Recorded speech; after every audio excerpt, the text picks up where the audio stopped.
Welcome back, amazing parents. Today I'm going to speak to a very specific group of people. In the past, we've just talked in general terms about ways to raise effective kids. But today I want to speak to a group of people that have a very specific worldview, and that is Christians. When I was young and I became a parent at the age of 19, I learned a lot of effective tools from secular and worldly sources. But when I became a Christian, I wanted to know what the Word of God said about raising kids. Well, it comes to find out that things I learned from the world are very scriptural. Because you see, truth is truth, and all truth leads back to Jesus, because he said he is the truth.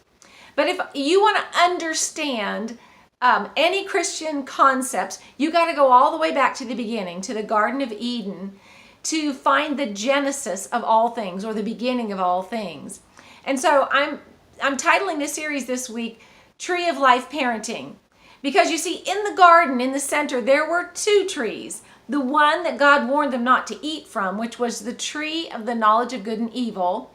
But there was another tree right next to it called the tree of life. And they were allowed to eat from this tree, but as far as we know, they didn't. So the tree of the knowledge of good and evil carried a stern warning with it. God said, in the day you eat it, you will die. So it wasn't going to be eventually or at some point, or if you eat it from it every day. He said, in the day you eat of it, you will die. So that's a serious consequence. So it's good for us to understand what actually happened there. And a lot of things happened at that tree when they ate that fruit. So it was the fruit of that tree that brought death. And if you look at the name of that tree, it's called the knowledge of good and evil. That's interesting. So knowing good and evil, right and wrong, brings instant death. So why, I want to ask you a question as Christian parents, why do we think teaching our kids right and wrong is what we're supposed to do? Because what I've found is that knowledge still brings death, spiritual death. So that's the topic we're going to explore this week. But in the meantime, I want you to think about that and maybe go back to Genesis chapter 2 and 3 and read that story so that you have kind of a context for what we're going to talk about this week. But the tree of life, like I said, was there all along. And it is the tree of life represents Jesus. So we're going to learn how to parent from the tree of life. Rather than what we've traditionally been taught, which is to teach your kids right and wrong, and hopefully they'll choose right. But you know what? That hasn't worked in the history of mankind. And like God said, that approach brings death, spiritual death. So if you think about it, in the church today, we have an epidemic of young adults leaving the church as soon as they leave their parents' home.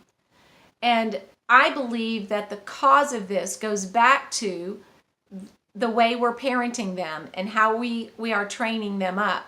We think we're training them up in the knowledge of the Lord, but we're training them mostly in the knowledge of good and evil.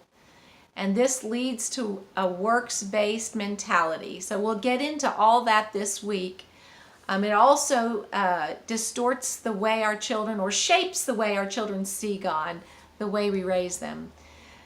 So, a lot to talk about. I hope that you will join me. I know that this series is going to be challenging, but it's also going to be life-giving. And like I said, I think truth, once you hear it, it will set you free. Jesus said that. It will set you free from a lot of things that are causing grief in your relationship with your kids, in your parenting efforts, and even in your marriage. Because the foundation of every relationship goes back to, are we operating from the tree of the knowledge of good and evil or the tree of life? So get ready, go back and read those chapters in Genesis chapter 2 and 3. Prepare yourself, and I look forward to seeing you again tomorrow for when we dive into this topic of parenting from the tree of life. And until then, go raise some amazing kids.